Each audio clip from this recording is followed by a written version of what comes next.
All right, so let's talk about the Two Towers, which, I'm slowly making my way through this trilogy.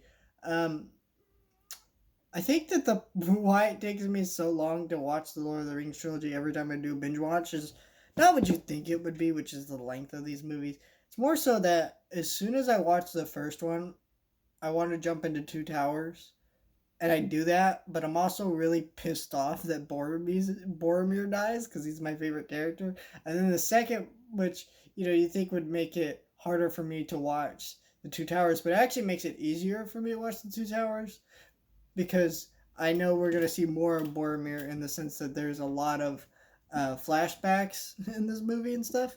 So that's what I always enjoy about the Two Towers is how much it like gives you more of Boromir, and you understand what the deal is with him and Gondor and his brother, and I really like all that stuff. But it makes me sad because the third one doesn't have Boromir, and he's my favorite character. Damn it!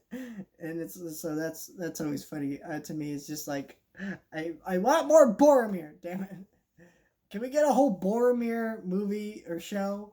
Can we do that? Can someone make that happen? I mean, Amazon, make it the Boromir show. Make Boromir the main character of your new show, and I'll give you $1,000.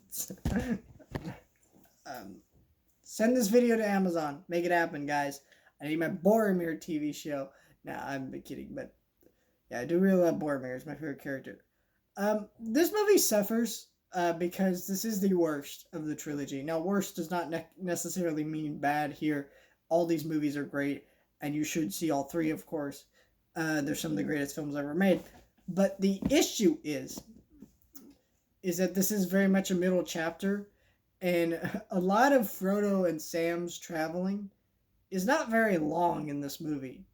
You don't see a lot of Frodo and Sam because basically they're at Mordor. Like they're really pretty much at the gates by like the first half of this movie. What stops them is they are actually kidnapped by Boromir's brother, and then we of course get that backstory, which I love that backstory of his brother and his conflict and him trying to redeem his people. Because Boromir is not really a bad guy; he's just a tragic figure, and that's why he's one of my favorite characters. Um, well, he's my favorite, second favorite Sam. But we'll talk about that once we get to the third one. And this movie's also really good at introducing Gollum.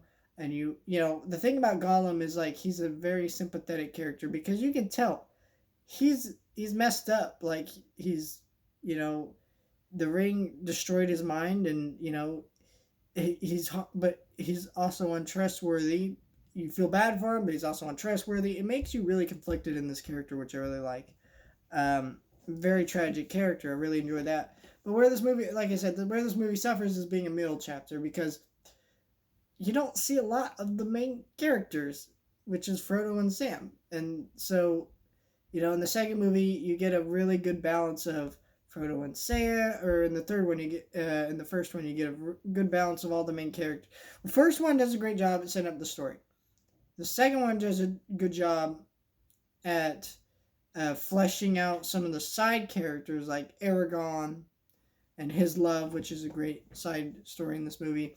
You also get, you know, you get to see Gimli and Legolas become friends throughout this story, which I always like their story.